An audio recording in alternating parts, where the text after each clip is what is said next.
Universal Orlando is going to have a big year in 2025 as it prepares to open a new theme park, Epic Universe, on May 22nd.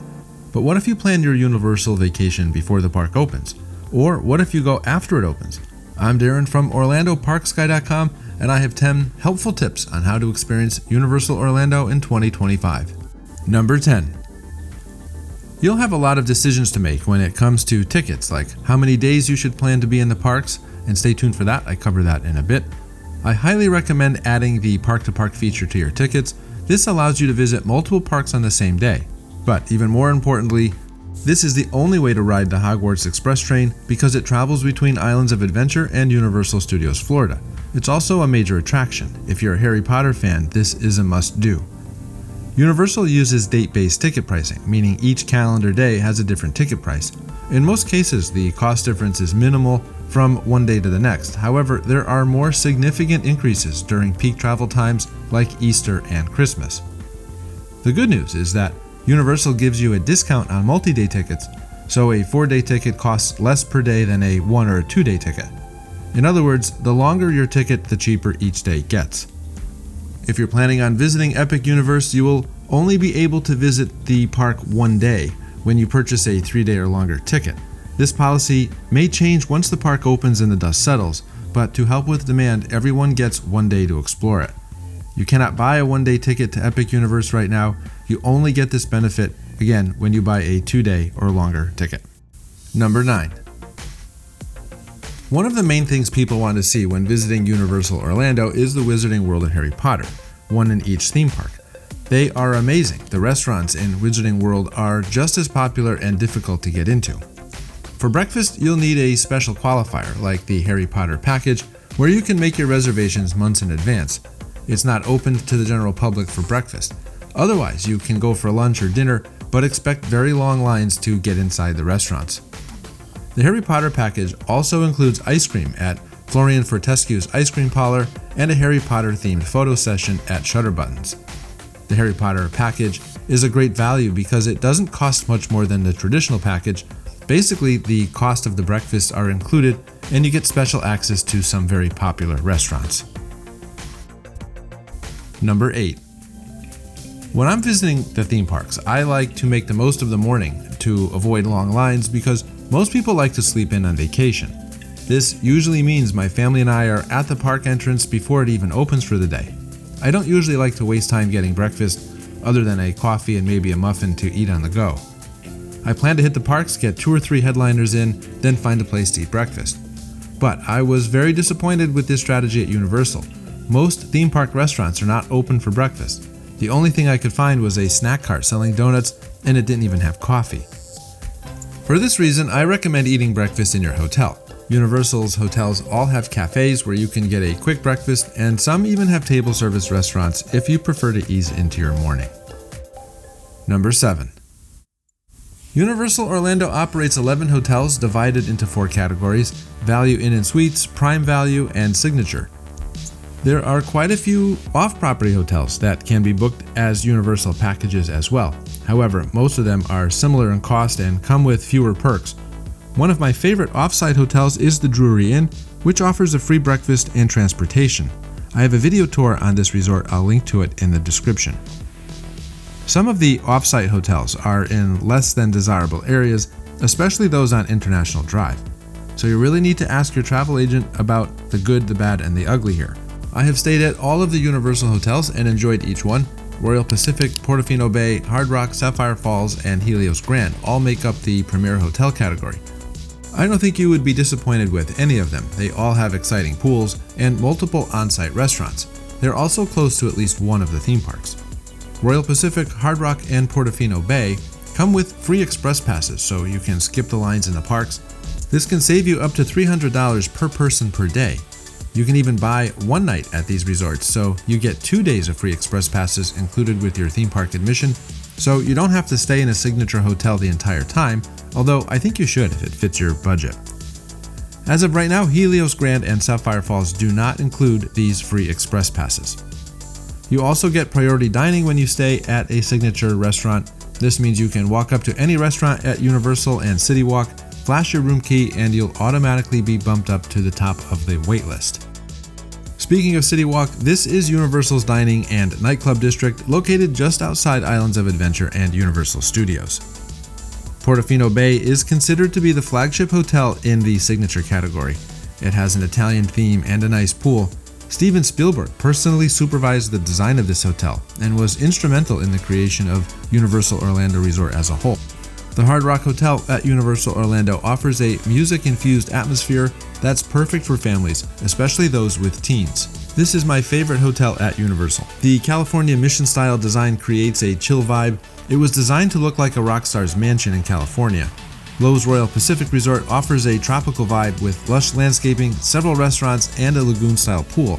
It's another one of my favorite premier resorts because it is usually the least expensive, yet it includes the valuable Express Pass. Other popular hotels are Cabana Bay Beach Resort, a mid-century modern hotel that has 2 great pools, a 50s-style diner, a bowling alley, and even a fitness center that is also an actual museum of fitness guru Jack LaLanne.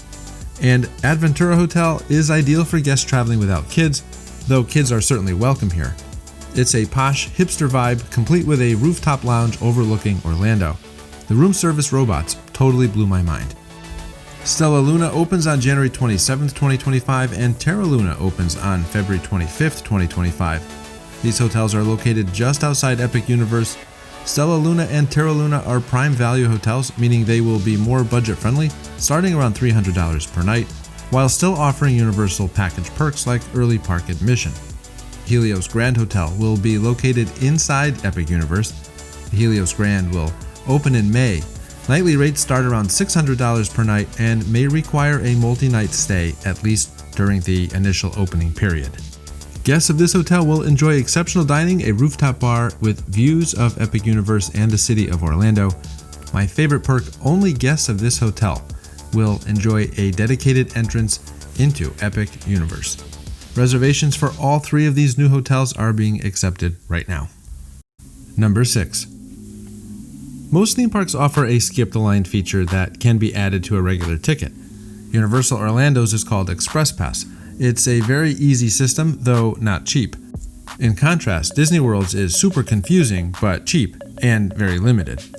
At Universal, for an additional fee ranging anywhere in price from $80 to $280 per person, you can skip the lines at most attractions one time. Then there's Express Pass Unlimited, which allows you to skip the lines as much as you want at most attractions. This option runs from about $100 to $325 per person per day. As of right now, Express Pass does not work at Volcano Bay or Epic Universe. There is a separate Express ticket just for Volcano Bay, and Universal has not shared if Epic Universe will have a skip the line feature. Now remember, if you want Express Pass Unlimited for free, stay at Portofino Bay, Hard Rock, or Royal Pacific. This can actually work out much cheaper, especially if you have a larger family. I do think it's money well spent here. If there's one splurge you're going to make, Express Pass should be it. Lines get very long at Universal. Number 5.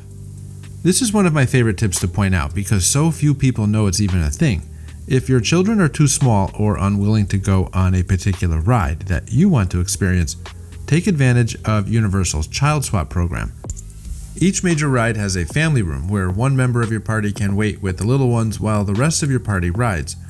Once they are off the ride, the adults can switch places so whoever rode can stay with the kids and the adults who sat out can enjoy the ride. The secret here is that the other adults can get on the ride without having to wait in the queue again. They will be permitted to use the express lane. Universal Orlando has a lot of thrill rides with minimum height requirements, so this is a great option for parents of little ones. To use Child Swap, simply locate a team member by the attraction's entrance and tell them you would like to use Child Swap. They will provide instructions from there. Number 4. Another little known feature that I like to point out is that Universal has a photo plan that can be included in your package. With my Universal photo plan, Universal's professional photographers can capture your best vacation moments and everyone gets to be in the photo. You also get photos on some of Universal's most popular rides and attractions that you can't get any other way. All you need to do is flash your pass at the end of the ride and you get your on-ride photo. Plus, digital downloads make things easy. All you need to do is add this photo plan to your package, then stop at the photo center in the park to activate it. There are 2 plans offered, one day for about $90 and a 3-day plan for about $110. But here's a secret. If you're traveling with friends and family, they can be added to your photo package at no extra cost. Not too many people even know this is offered, but I think it's a terrific value. Number 3. Halloween Horror Nights draws hordes of thrill seekers to Universal Studios Florida on select nights from August through early November. I find it absolutely terrifying. I mean, this is designed by Hollywood special effects artists, but it's a must-do during the Halloween season. There are usually about 10 immersive haunted houses and scare zones. If you don't want to be too scared, avoid the haunted houses and just take in the atmosphere of the scare zones.